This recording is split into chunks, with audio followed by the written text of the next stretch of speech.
show for all your latest UFC news and rumors. It's Brian Coyle. It's Sean Stanley. It's the TFM Live Podcast. And it's now.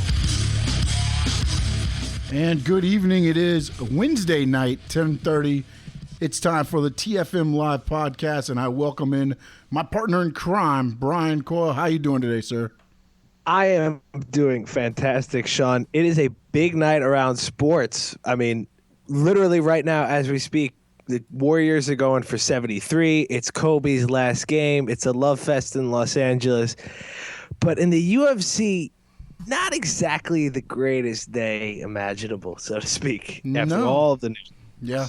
No, yeah. It's crazy. Yeah. And I'll start with this one because you literally put out a wonderful preview of the UFC Tampa Fight Night. Yeah.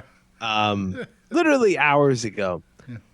And then Lyoto Machida tested positive for a banned substance during an out-of-competition drug test last week. So that fight's off, which there are certain cards that get cursed in the UFC for some reason. This is one of them. You lose Tony Ferguson, as we talked about last week. Khabib Nurmagomedov still stays in the card, but faces Darrell Horcher, who's never fought in the UFC before. Regardless, still undefeated. But it's one of those opponents that probably Khabib should have gotten in the first place. A guy he can kind of jump back into it after being injured for 2 years. And then they bump up the Rashad Evans Shogun Rua fight. If you haven't seen on our website, thefullmountmma.com, at the Full Mount, you can see it on Twitter as well. We had a exclusive interview with Rashad Evans that you should definitely check out, especially because of a question about his walkout song, which I was personally fond of because Mobb Deep, always one of the top walkout songs in the UFC. But yeah, this card's pretty much cursed. Would you see? I mean, besides shouting a few expletives after about what you had just written, what'd you think about this news? Oh, I was like, I literally, I'm not messing here. It was not more than maybe 20 minutes after I put that up. I look at my phone and it said, breaking, Lyoto Machida. I was like, no. I'm like, wait a minute, this can't be right. I was waiting for it to be like, I was hoping to go on and to be like some little satirical website, but it wasn't. And it's. I think the Tampa card is cursed. Oh yeah. Dan Henderson responded to this with words that I cannot say over the fine airwaves that we are on sportsovertime.com, and that people can listen to this podcast eventually on iTunes as well and on thefullmountmma.com. He called him a POS, which I don't need to spell that one out for you. Yeah. No respect. And Hendo is 45 and on the last fight of his UFC contract. The fight when Machida had the throwback vibe to it, of course. It had the two veterans slugging it out. Oh, this is kind of cool to see on Big Fox card. I think it's Rogan and Goldberg calling this card as well. Wow, that's good. And that was supposed to be. I mean, maybe they'll get out too now. Maybe they'll bow out of the card too. Hey, although Amick and Stan is not a bad pair either. I'm not gonna lie. It's not a big drop off. Hey, it might be one of the best pairs in broadcasting. Period. Yeah. I agree. I love that the fight night card that just happened. It was great. Oh yeah, and Machida. This is. I don't know if you can. It takes the heat off Machida. It's very Andy Pettit-like. If you go back to the steroid use in baseball and Balco, and like we've seen guys like who've tested positive under the USADA stuff in the UFC have two different responses to it. It's either I didn't do it, I didn't do it, I didn't do it, which you got from Yoel Romero, who protested and then got a lesser ban because of it. We saw it with Frank Mir, who's currently ongoing, who tested positive, blamed it on bad kangaroo meat. They're going to test his. He was in Australia, but he's going to go through the B sample process. Yeah, I guess my question is this: what's in kangaroo meat? I don't get it. Well, what's on the banned substance list that you can get from kangaroo meat? That is not a question for me. No, I mean, no, but I'm saying, but every time it's like these guys say, every time it's like, Oh, how many times can you say, "Oh, I wasn't aware"? You know what the banned substance list is. I'm sure you got people you can go to and figure out what you can and can't take, or what's in a. You can take if you want to take a workout supplement or something, take it to a guy and say, "Is everything in this good?" It's not too difficult. I just don't get it. No, and I only say that's not a question for me is because, frankly, Sean, as our viewers now will learn more about us as we do the show in more expansive properties. I haven't left a time zone in my life. So, like, I am not a world traveler. I don't know what's in the kangaroo meat. I don't know what's in some of these substances. But Cheetah, he said he was caught using a supplement called 7-Keto, which contains DHEA, which is apparently an illegal substance. Yeah, but again, you know that if you in the supplements you take, there's got to be. I talked about it with when Will Greer and what happened with the Gators. He's like, "Oh, I took something I didn't know." They were like, "Just bring it to us, and we would have told you." Yeah, but it makes no sense to me. These guys, look, if you're some young guy and you're training with some team that. I understand there's teams out there that maybe you can't, but you can't tell me that Machida doesn't have a nutritionist, anybody that he could take this to and be like, is there something here I shouldn't be taking? Yeah, you're absolutely right. Now, in his apology / like explanation of all this, because he apparently said, like, he wrote it down on what he was taking, and that's why the tests haven't come back yet. He just said he's been taking this, which makes it illegal. So eventually when the test comes back, they'll like it will trigger the full positive test. He said this substance was banned this year. Now, I was seeing on Twitter that is exactly not the case, and that it's been banned since 2012. So I don't know what Machida was trying to do here, but apparently got him caught, number one. And number two, you saw Lyoto Machida in his last fight in person. Yeah, I've seen that, and I saw the one where he got taken out. And also the last one with Yoel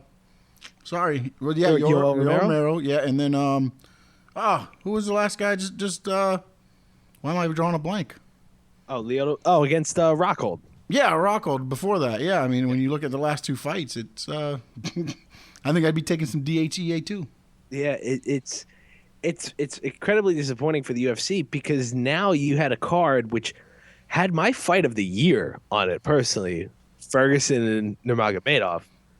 You lose two big names like Machida and Henderson. Shogun and Rashad are going to try to make this as big of a card as possible. It does give a great opportunity to, which I'm actually very excited about this, it does give a great opportunity to Rose Namajunas and Tisha Torres. Because Torres, I believe, was on the card that you were at as well.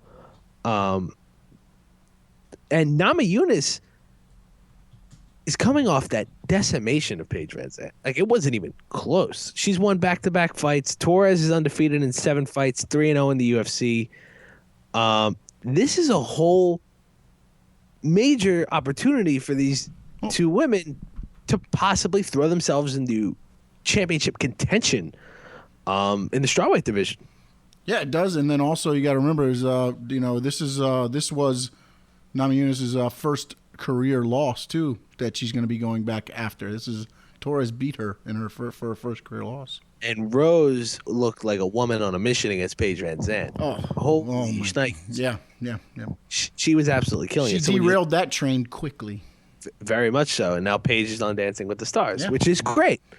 But is she working her way up to strawweight contention? No, she's got a long way to go to do that before reaching that kind of stratosphere. Another fight that gets bumped up, Cub Swanson and Hakron Diaz jumps up from the prelims to the main card. Cub Swanson, I have a feeling we're in for like a Cub Swanson kind of showcase fight here because everything I've heard about surrounding him is getting better. Kind of like a second act of his career. And then Sugar Rashad and Glover Teixeira, not Shogun, who that was the original fight that was supposed to happen. But I was looking at it and I'm like, okay, Yeah. maybe I was like, okay, I remembered it was Rua Evans, but then I was like, wait a minute. That's what it was. It was because Glover Teixeira and Evans. How come Dobson doesn't get any love? Can I ask that question? I don't know. You got to explain that one to me, please. I do not get that one at all. I don't know why I have Shogun on the brain. I don't know what it is. Because when you look at he the first one that went out in this jinxed card? Yeah, he actually was. That's he started this rolling. I mean, now you look at this right now. Now you got Nama Yunus and Torres are now the co-main event. Yeah. Are you Betchko Hea and Raquel Pennington's on this card as well? Yeah, and Dodson and Mehdi Gambarian are on the early prelims. Yeah, all right. For Fight Pass. They're headlining that. Yeah, how about this guy, Zaleski dos Santos? Man, Akhmadov, holy cow! Yeah, I'm just glad I'm not Bruce Buffer. Hey, that man prepares so hard with some of these names. Oh, most definitely. I mean, I get to mess it up here on a podcast. He's got to say these in national televised or pay-per-view televised or whatever. And it's a very interesting card because this is Evans' last shot at a title run. Yeah. And we asked him about it, and he thinks he definitely has another title run in him. Which the 2-year layoff and then fighting against Ryan Bader, who kind of just smothered him. Well, he went away from his wrestling too. He needs to get back to that. Yeah, that's for sure. He's got. I mean, you say it all the time. You got to make the fight ugly, but that's what his style is. And then he gets you thinking takedown, and then he lands the big one. Yeah, and then Teixeira on the other hand, it's funny because he beat Vince St. Preux. Yeah, who gets a title shot.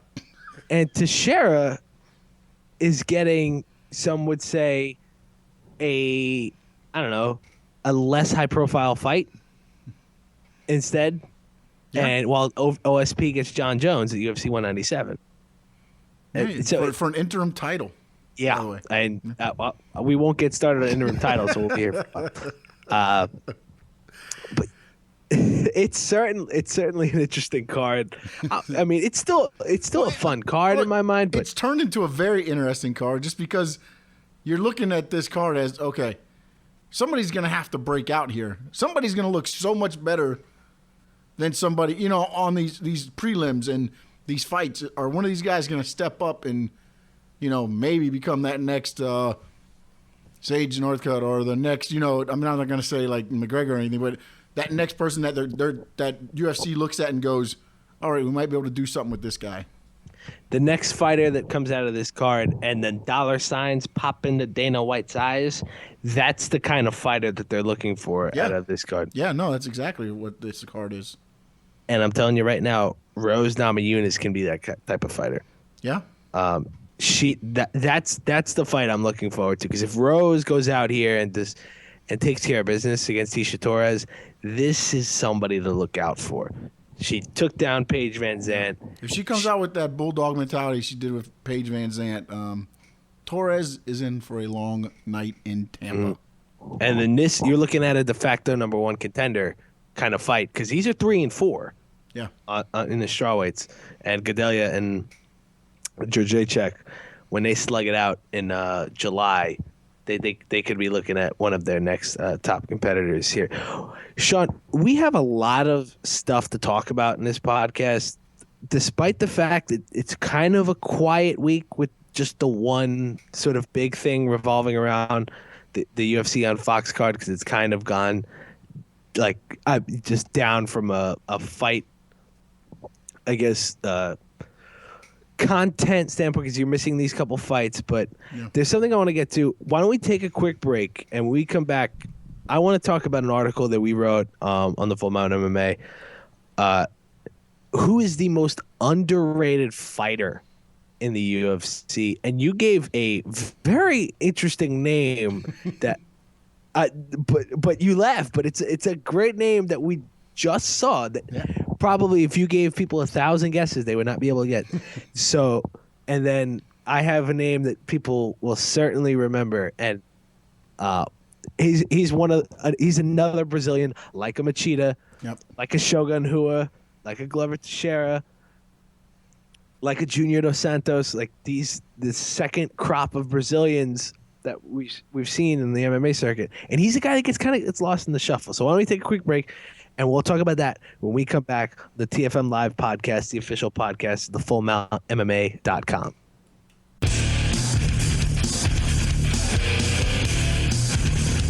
For all your latest news and rumors of the UFC, go to thefullmountmma.com. Now back to the TFM Live podcast. Here's Brian Coyle and Sean Stanley.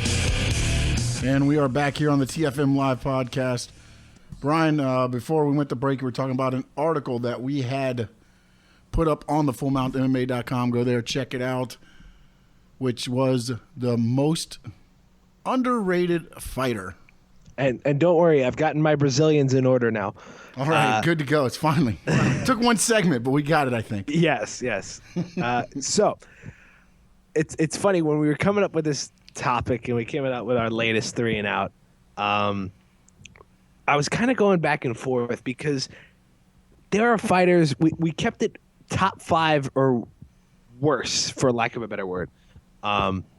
And when I saw that, I'm like, but I love Jacare, I love Rose Namajunas.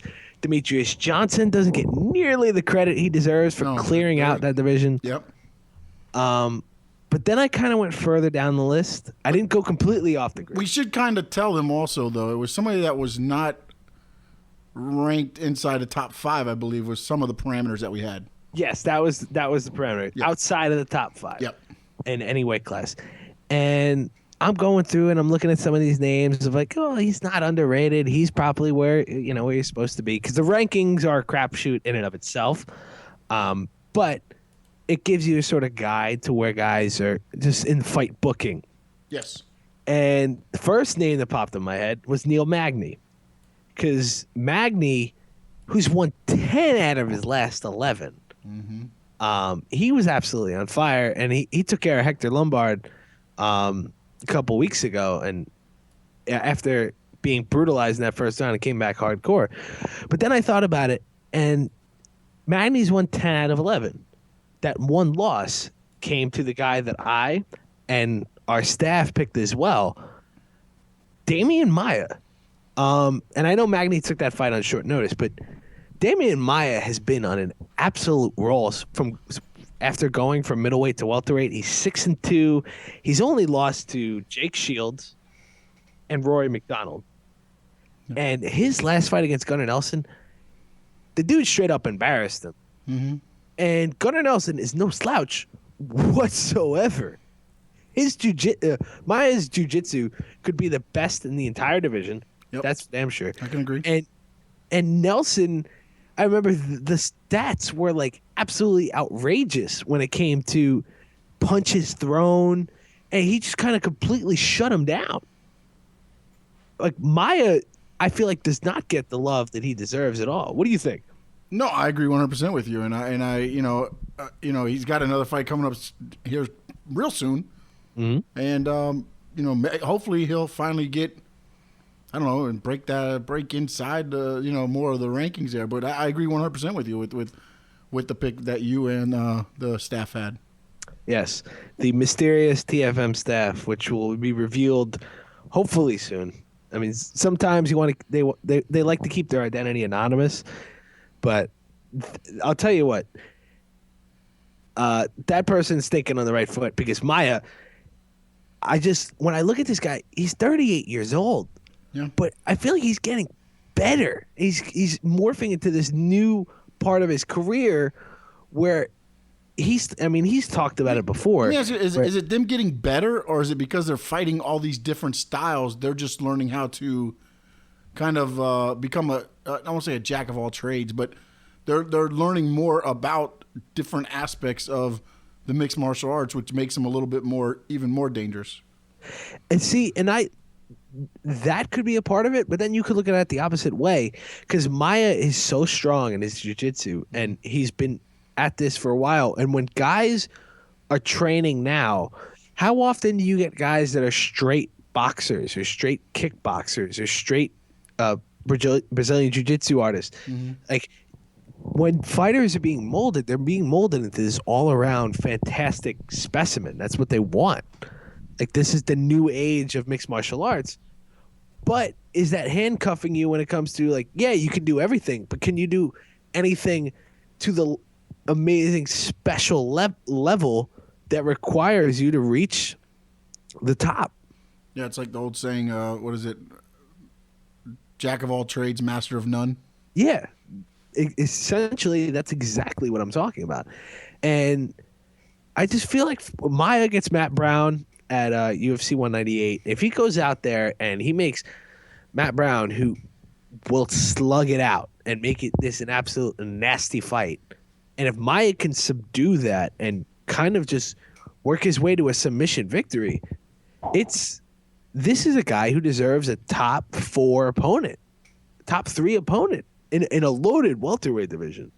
Because, I mean, you could have looked at Wonderboy Thompson as a name in this conversation before he did what he did to Johnny Hendricks. Yeah, but also I don't know if you could necessarily call him underrated. Now, not anymore. Yeah. But before that fight, I mean, how many people were picking Wonderboy to go out and just make Johnny Hendricks look terrible? Oh yeah, no, I don't even think we picked him to. No, not at all. So this, to me, with Maia, he's my underrated fighter, just a hair above Magny, because Magny deserves a whole bunch of credit as well. Who did you pick as your Let me tell you something. What happened with me here? What had happened was what I was watching, the UFC Fight Night in Rafael dos Santos, which we'll talk about in a little bit. And there was a Russian lightweight there, Merbek Tasumov, and hopefully I said that right, because this guy won his last 4 fights by a knockout, and they're still feeding him no contenders. He might be the Dobson of the with the lightweights there here. And look, I understand it. It's a stack card up top, but you can't give him like a number 12 through 15, something like that. You're feeding these guys, and he's eating them up and spitting them out. This guy, not even his first move in the fight was a leg sweep, and then he just took this guy out and landed an uppercut and folded him. I love the film study. I love your commitment, to this topic, because I went out there and saw a big name, and I'm like, yeah, but you going inside the numbers here, I love it.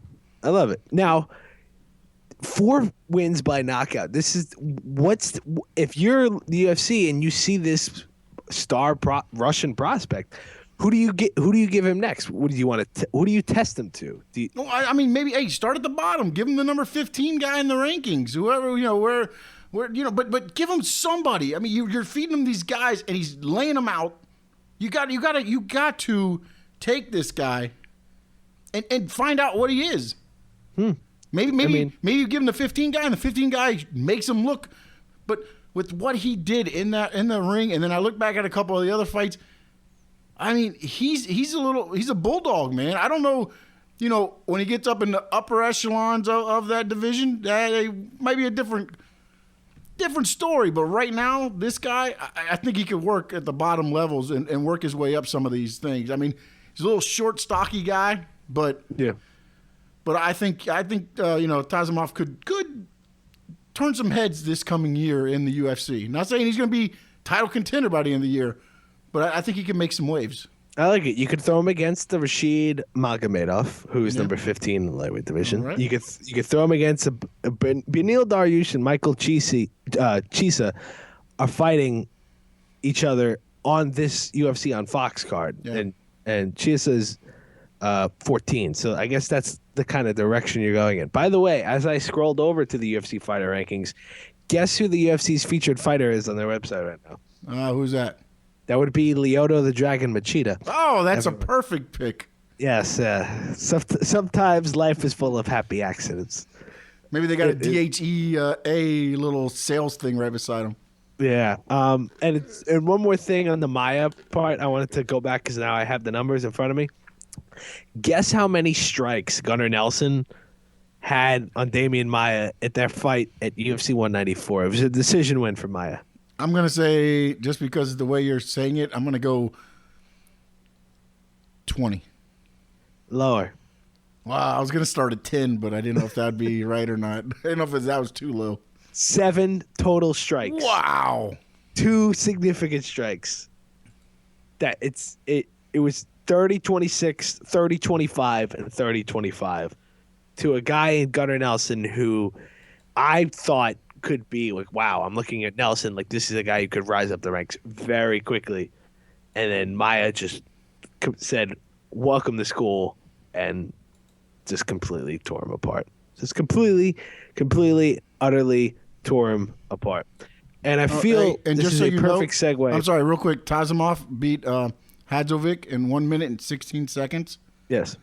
25 strikes in a minute and 16 seconds. That's pretty good. Actually, I'm sorry.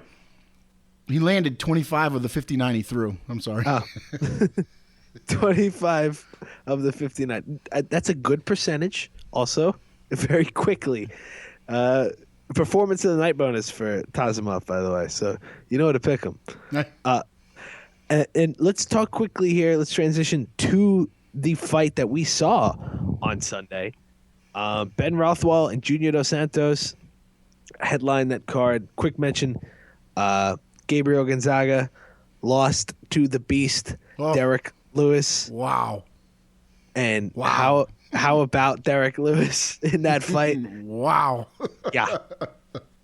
And I'm very excited because Derek Lewis will fight Mr. Roy Nelson, Big Country, next, which you want to just throw a fight on there just to be like, just watch these two guys sling at each other for about 5 minutes or so. It's not going to last that long. No. This isn't Big Country's fight against Josh Barnett where he goes the distance. Well, no, yeah, that's what I'm saying. You think it's not going to go the distance, and now both of them will come out and do like wrestling or something, and it'll be 5 minutes of no punches. Oh my gosh! But the main thing to take away, besides, by the way, the heavyweight that was on before Lewis and Gonzaga was that Francis Ngannou. Yeah, Ngannou and Blades. He looked pretty good too. Ngannou looked at an interesting prospect in the heavyweight. 4 heavyweight fights in a row, by the way. Like they got to break that up somehow. I'm sorry. Yeah, I think they could have put a heavyweight, then another fight, a heavyweight, then another fight, and then you had the 2 at the top. Whatever, in theory, that looks amazing. Yeah. In practice, yeah, none of them really landed like big shot. I mean, Lewis, with the exception of Lewis. Yeah. But other than that, it wasn't. I mean, I guess Johnson with the mustache, that was kind of scary looking on TV. The very vaudevillian type thing. Yes, crazy. Yes. I was like, what is that? Yeah, it's like something off of WWE television right now. But the main fight, I want to talk about this because I'm a big Ben Rothwell guy. I am too. Man, he got annihilated by Junior Dos Santos. He got outclassed. I mean, Dos Santos did what he wanted when he wanted, and there was no answers from Rothwell. And Rothwell is the type of unorthodox fighter that can get in between and just find that spot and go. And you saw that earlier on in the fight where Rothwell was kind of lining him up and just trying to charge like a rhino almost. Like just bam, I'm coming at you. Yeah, but I think that one shot he took in the bridge of the nose, I think that stopped it. That stopped the rushes because once it opened him up, you could see it bothered him a little bit. He kept like kind of going toward the nose and everything, and he started opening his mouth. So I think Dos Santos had a clear understanding from there what to do because he was just nailing jab after jab and then a couple combinations and him working with I can't think of the name now. Was it Earns? No, who do you work with down here? Oh, at American Top Team. Yeah, they brought in why am I drawing a blank? All right, we'll come back to it. But I'm gonna look it up. Dos Santos, like you just mentioned, he was bobbing and weaving and kicking and throwing like a boxer. And he was avoiding those rushes. And as you mentioned, he hit Rothwell over the bridge of the nose once. It obviously bothered him. It's like punching a shark in the face, for lack of a better comparison. Rothwell couldn't do what he wanted to do, which was smother Junior Dos Santos. And I got to give credit to Dos Santos' cardio. Absolutely outstanding. To go those 5 rounds, to look great doing it, is this guy looked like the guy who was the former heavyweight champ. Yeah. Which is absolutely outstanding to see, because, I mean, this was the guy who beat the guy that beat Brock Lesnar, but Dos Santos is a type of heavyweight that kind of falls into this new mix of heavyweight, because you don't see these gigantic, big Brock Lesnar type of fighters anymore. You look at Verdum is a heavyweight in title, but he weighs in at 240, and he could do all these different things. When you look at Dos Santos, he's all over the place, just like Verdum, with what he's able to do and what he's able to accomplish.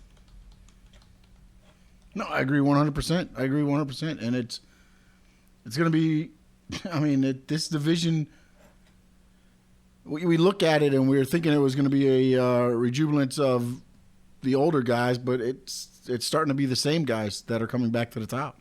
Yeah, it's a shame for Rothwell. He was on such a tear, and I mean, if the cards are shaken out better, he may have gotten that Miocic. He had that Miocic fight, which he was supposed to take care of, and maybe he'd be in the spot, not Stipe Miocic against Fabricio Verdum.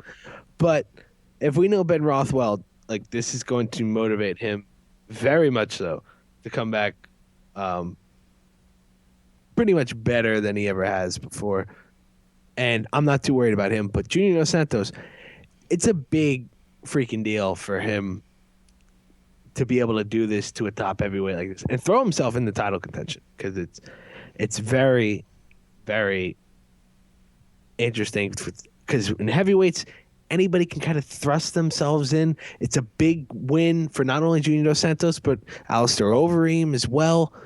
It throws that heavyweight division just into more chaos, because that's what we need in heavyweights. You know, more guys being all over the place. Well, yeah, and then think about if you got the Beast coming up here too. I mean, hell, Derek Lewis keeps winning. He's one knockout away, and he's exciting too, because you just wait for that punch to land, and he might get a fight just because of that. Yeah, it's something certainly to watch in regards to the UFC's heavyweight division. Now, we're going to go to break here, but I just want to mention a story that came out over the weekend. Very sad, coming out of Ireland. MMA fighter João Carvalho, he's 28 years old, died following a rough third-round TKO loss in Ireland. The Portuguese welterweight, this is coming straight from MMAfighting.com, passed away, according to a statement to his team, at 9:35 local time on Monday. The medical staff of Total Extreme Fighting, which was the promotion, followed all the safety protocols. They rushed him to the hospital 20 minutes after the contest, after he started to feel he wasn't feeling well. He underwent brain surgery and was in critical condition for 48 hours before he passed away. It's a really sad story, and we don't realize this is a sport, and this is the fun stuff we get to talk about. It's incredibly dangerous, and sad things like this, unfortunately, do happen. We want to send our condolences and our thoughts and prayers to Carvalho's family, his fight team, and everyone involved over there. It was really sad, and we just wanted to get that out there, because when we talk about this sport, it is dangerous, and it's something that in life you have to take for granted, especially when guys step into the octagon and don't know what the result is going to be when they come out of it. So our thoughts and prayers go out to João Carvalho. We're going to take a quick break. We'll be right back on the FullMountMMA.com's official podcast, TFM Live.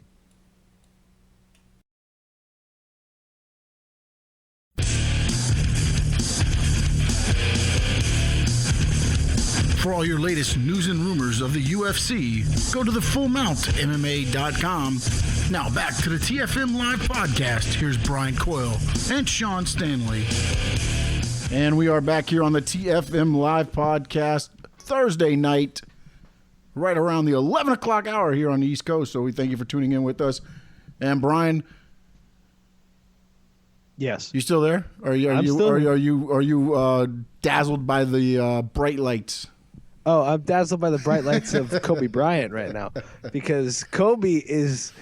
It's funny because I mean we sometimes get into other sports. I mean at our hearts, our backgrounds are in many sports, but our fixation here is on the UFC.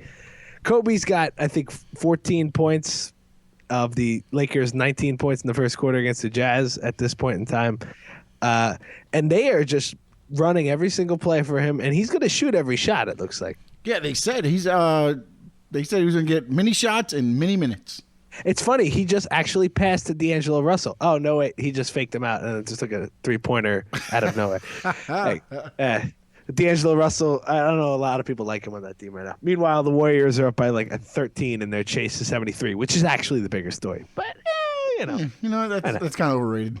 A big story in the UFC. There was good news to talk about for two reasons. Let's get to the one that I care about the most.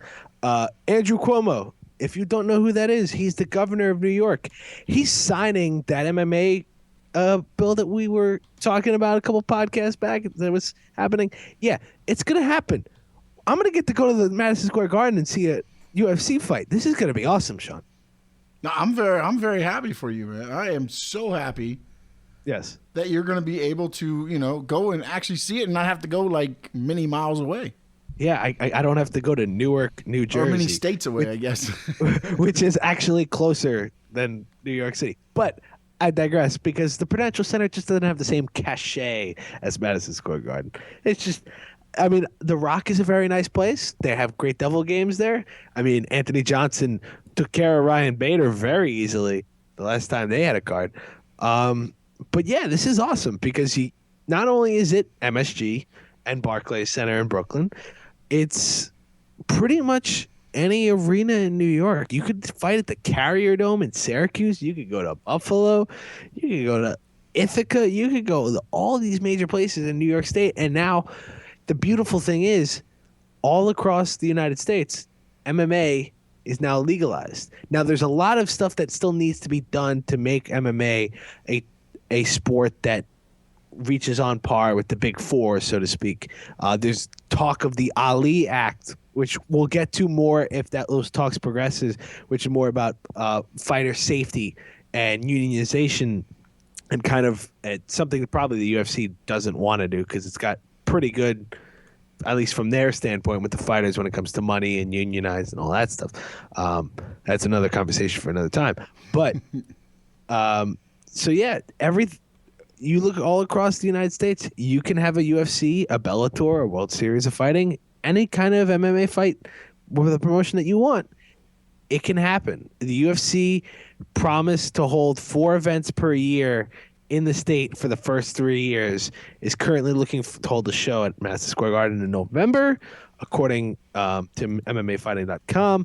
Bellator wants to hold a card at Barclays Center. So this is awesome. Apparently, the signing ceremony was not open to the public. It happens tomorrow. This will be Thursday morning at 10:30. It's an election year there, or what? What? Is it an election year? Is it an election year? Yeah. I'm just not for Cuomo. Not for Cuomo. Okay, I'm just wondering because like all of a sudden now it's like, hey, I'm going to sign this bill in, and now all of a sudden it's going to happen. It is an election year. A lot of people are talking about terrific things and big ideas and all those kinds of great, awesome political rhetoric. But this is not rhetoric anymore. This is real.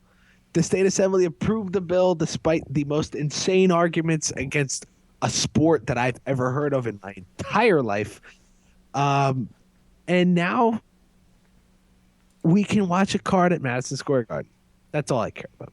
That's my big news. That personally for me, it's just the world that I am at the Garden every single day for work because that's where my train comes out of, MSG, every single day before I go up to CBS. And it's just when I turn and look, sometimes when you're in a city, you turn and look and you see this gargantuan arena and it's like, This place has hosted major boxing events. The Knicks were once good. I don't know what life is as a Knicks fan being good, but I heard back in the day that the Knicks were kind of a big deal. Like, this is the what day was place, that? I mean, you have to go. Just kidding. Before, well, they haven't won a championship as I've been alive. That's for sure. And if depending on who you ask, everyone either loves Patrick Ewing or thinks he was one of the softest players to play ever inside. Again, another conversation for either another podcast or another time. But yeah, this is awesome. I'm very, very, very excited. I'm very happy for you, but see, this is the thing. What's funny about it is because being here, I didn't have to worry about not having to be able to watch the fight. You know what I'm saying? So yeah. Looking at it, it's a little bit differently, whereas now you guys are finally going to be able to get this. Yes. And the cool thing is that the way it's going to look at MSG, the setup, compared to every other arena, like you see WWE goes there, they have to change their setup. Yep, like, yeah. It's right there. It's right on you. Yeah, there's no walkout. There's no walkout. It's bam. Welcome to the big show. Well, actually, WWE when they do pay, it's funny because when they do pay-per-views, they use the original walkout area. Yeah. But lately, when they've been doing Raw, they're using the back to give the extra walkout area. It's very interesting. I interesting like the Garden. I mean, trust me, right on top of the Garden a couple years ago. Not so nice when they did all these renovations. It's beautiful now to go there. It's really a fun place. I went there. Unfortunately, there was a St. John's game going on, and I wasn't able to tour it. Well, St. John's. Well, it depends because St. John's was so bad. Maybe it was a good thing you didn't have to go in there and see it. Well, I wanted to go see the architecture of the Madison Square Garden. It's not like every day I get to drive by there. It's not like you. Every day I'm walking by it. It's one of those things that I kind of take for granted, but sometimes I look and it's like, this is a place that's revered. It used to be the boxing mecca, and now maybe it can be the fight mecca once again. Yeah, I'm not so lucky here. I drive by Marlins Park and the AAA. Hey, but the Marlins beat the Mets 2 out of 3, so you got that for That's it. World Series bound, baby. World Series. Oh, boy, the Mets are terrible. All right, we're getting way too off track. We're way off track here. It's fine. Let's reel it back in. I told you, it was a weird week for news in the UFC. So there's one more thing we have to get to before we head out of here. I don't know if this is good or bad news. And before we talk about this, I just want to let everyone know, BJ Penn, according to Yahoo Sports' Kevin Iole, is coming back. He's fighting Dennis Seaver at UFC 199. The whole thing surrounding BJ Penn before all this was his future regarding the UFC was a little bit cloudy because of accusations regarding him and a former employee at his website, bjpenn.com, which is all over the place in regards to MMA news and in good and bad ways, but that's another story for another time. Penn was accused on social media by this former employee of sexually assaulting the ex-employee's girlfriend. The UFC has looked into it and they released this statement. We've taken a look at the available facts, which aren't too substantial, and 2 stories of what happened. To date, there is no action at all being taken by any law enforcement agency. We've decided to allow BJ to fight. However, we are going to continue to monitor the situation. If more information becomes available to us, obviously we reserve the right to reevaluate it. No charges have been filed in the case. Penn has denied any allegations against him. So BJ Penn is going to fight at UFC 199 right now against Dennis Seaver. He's been training at Jackson Wink. Greg Jackson says this BJ Penn, this version of BJ Penn now is back to what he used to be because it was that Frankie Edgar fight did nobody any favors. What do you think of BJ Penn coming back? I mean, he is a UFC Hall of Famer after all. This is a little different than what we're used to. Yeah, I love BJ Penn and all, but I don't think he needs to come back. I don't see the need for BJ Penn to come back. For what? And it's not like he's going to. Look, if he was going to, and again, I say, using GSP for an example, if he can come back and make waves or, get in title contention, that's something else. But BJ Penn's not going to get back into the title picture. No. So what are you fighting for? He's fighting at featherweight right now for this fight. But when you look at his last 3 fights, I mean, it's Nick Diaz in the welterweight title eliminator that happened in 2011. Then it was Rory McDonald. Then it was Frankie Edgar at featherweight, where Frankie dominated that fight. So, I mean, Dennis Seaver, if he's going to come back, Seaver is a guy. I mean, Seaver's fallen off the map completely. But yeah, but what if he loses to Seaver? I guess that's my point. Is like he has nothing to gain and everything to really lose here, because if Seaver beats him, it's like, why were you in the cage? Why are you in the octagon? There's nothing to gain. You bring up a great point. There's nothing to gain for Penn in this. There's nothing. Yeah, for the past half decade, I mean, he's looked like really like out of it. Because BJ Penn, this guy was the prodigy. The guy he was incredibly fast. His reflexes were outstanding. He was able to do things that people couldn't match. Yeah, Jens Pulver were great. But now he's 37 years old. He's coming back off of a major layoff. It's a weird spot. It's a really weird spot, especially with all the stuff surrounding BJ Penn. And, of course, everything as of now is unsubstantiated, and the UFC's no charges filed and all that. And it's just a weird move for Penn. I mean, if he comes out and looks great again, then more power to him. But I think you're right with this. I don't think that it's necessary. But if he wants to do it, we'll see how it goes at 199, because, I mean, that's a great card with Faber and Cruz and Rockhold and Weidman, and Penn had some star power to it. But I don't know. I feel like this is one of the things I don't know if it's going to work out in BJ Penn's favor. Another fight that was announced for UFC 199, Clay Guida, Brian Ortega. Which, how about Clay Guida making another return to mention on this podcast? We mention him every time we talk about Diego Sanchez and Clay Guida's fight. Yep. But Guida, coming off a loss against Thiago Tavares at UFC Fight Night 77 in November, gets Brian Ortega, who is 10-0-1, coming off a third-round submission victory against Diego Brandao at UFC 195 in January. He's 2-0-1 in the UFC. So this is classic veteran, young contender. I mean, Guida can always throw in a fight whenever something that will be incredibly entertaining. But Ortega, this is more for Ortega. Yeah. To see what he can do. A name and have him grow from there. Yeah. And plus the name that will give you a fight. It's not like he's going to roll over. Yes. So 199, adding some star power as we speak. Before we go, Sean, there's a story that I saw. I don't know if you've seen it, involving Georges St-Pierre recently. Besides the fact that he's currently in talks, according to him saying this on TSN during the Raptors game a couple years. Wow. Yeah, I was gonna say it's getting late. A couple nights ago, but there's another thing. Apparently, GSP has a show on History TV in Canada. Have you heard about this? No, I haven't. No. Let me make sure I get this right, because Georges St-Pierre.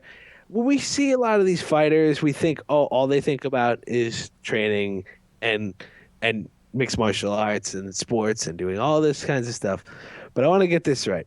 So, Georges St-Pierre is hosting a TV show on the History Channel in Canada about dinosaurs. That's the expected response. I expected it from you when I just said that sentence.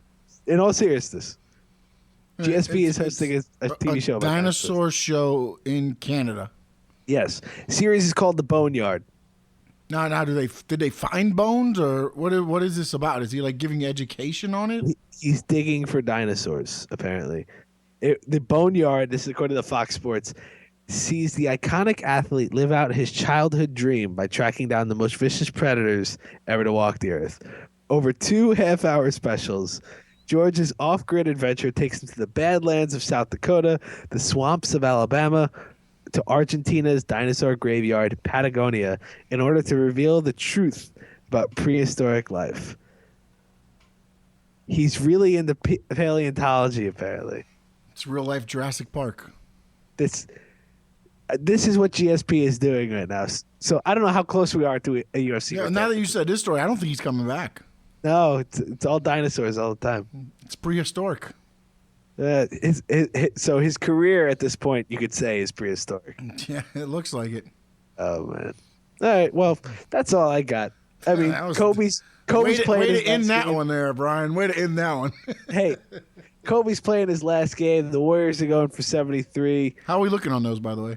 I know they just interviewed Jack Nicholson apparently during the game. Kobe, by the way, the Lakers are down 5 at this very moment. You know what I love? Somebody's going to listen to this podcast like tomorrow night or Friday, and it's going to be like, we know what happened in these. Why are they talking about this? Well, we've got 2 live microphones, and nobody's taken away from us yet. That's the way it goes. You got anything else, Sean? You want to talk about? Follow me at SS Sports Talk. Get on the website at thefullmountmma.com. Check out some articles. Hit up Brian at bcoyle11. Yes, I will interact with anybody on Twitter. And then if you really want to get crazy, I will shut you down completely and block you on Twitter. But I haven't really done that to anybody in a while. So you unblocked me? Oh, yeah. All right, good. thanks, man. Thanks. You're good. Yeah. I know the DMs haven't been coming through, but now they should be pretty fine. Right. Yeah, like Sean said, we have a lot of stuff on the website. Right now, thefullmountmma.com. You can follow us on Twitter at thefullmount, at SS Sports Talk for him, at bcoyle11 for me. We'll have a full breakdown of the UFC Tampa card featuring Rashad Evans and Glover Teixeira. See, Sean, I got it right. There we go. Yes. Nailed it. So we'll break that, and we'll be back next week. I think are we gonna do Wednesdays? We might do Thursdays. We'll put that information out so people can listen to live if they want. Of course, you can listen to the podcast, review us. If you like us, tell us. If you don't like us, tell us what we can do better. Subscribe to the podcast on iTunes. It's also on Podomatic as well if you use that for your listening pleasure. It's going to be on SoundCloud. It will be on the website as well and on YouTube. Check out our YouTube page. Just search thefullmountmma.com or just the Full Mount MMA, actually, in the YouTube bar. It should pop up. Plain and simple, because we post videos of the podcast topics into small little digestible YouTube videos as well. So anything that you missed, don't worry. You'll be able to catch up very easily for all things Full Mount MMA. So for Sean, have a wonderful night, everybody, and then have a wonderful weekend. Enjoy the fights on Saturday night. Thank you guys for listening, and we're out.